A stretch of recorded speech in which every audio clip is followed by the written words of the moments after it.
నువ్వే మాయ చేసావు గాని. నేను చేయలేదే మాయ, నీకే ఏదో మాయ రోగం వచ్చింది.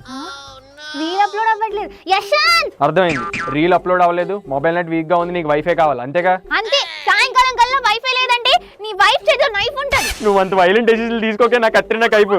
చందనా ఏ ఎందుకు అరుస్తున్నావు? కొత్త ఇల్లు ఎదిరిపోయిందే? కాదు, వైఫై కనెక్షన్ అర్జెంట్ గా వేయించకపోతే నాకు పగిలిపోయేలా ఉంది. దాని కింద టెన్షన్ పడ్డాం, వైఫై ఏంచి అయిపోద్ది. కొత్త ఇంటికి వచ్చాను, ఇక్కడ కాకిలు తప్ప జనాలే లేరు, ఎవరిని అడగాలో తెలియట్లేదు. సింపుల్ ట్రిక్ చెప్తాను, ఫాలో అయిపో. గూగుల్లోకి వెళ్ళి సంచార్ సాతి అని టైప్ చేయు. ఫస్ట్ నీకు ఏదైతే లింక్ కనబడుతుందో ఆ లింక్ మీద క్లిక్ చేయి. ఆ లింక్ మీద క్లిక్ చేస్తే ఒక వెబ్సైట్ ఓపెన్ అయింది కదా, కొంచెం కిందకి డ్రాగ్ చేయి. డ్రాగ్ చేసిన తర్వాత నో యువర్ సర్వీస్ ప్రొవైడర్స్ అని అక్కడ ఆప్షన్ కనబడుతుంది కదా, దాని మీద క్లిక్ చేయి. క్లిక్ చేశాక అక్కడ నీ ఏరియా పిన్ కోడ్ ఎంటర్ చేయాలి. ఆ ఏరియా పిన్ కోడ్ ఎంటర్ చేసి సెర్చ్ కొట్టావనుకో, మీ ఏరియాలో ఎవరెవరైతే ఇంటర్నెట్ సర్వీస్ ప్రొవైడ్ చేస్తున్నారో వాళ్ళ డీటెయిల్స్ అన్ని వస్తాయి. దాంతో పాటుగా వాళ్ళ ఫోన్ నెంబర్స్, మెయిల్ ఐడీస్ అన్ని కూడా వస్తాయి. హ్యాపీగా కాల్ చేయి, ఇంటర్నెట్ కనెక్షన్ వేయించుకో. అయితే వెంటనే చెక్ చేసి ఏం చేస్తాను, నాకు కత్తిరిన కైపుని ఇంప్రెస్ చేస్తాను.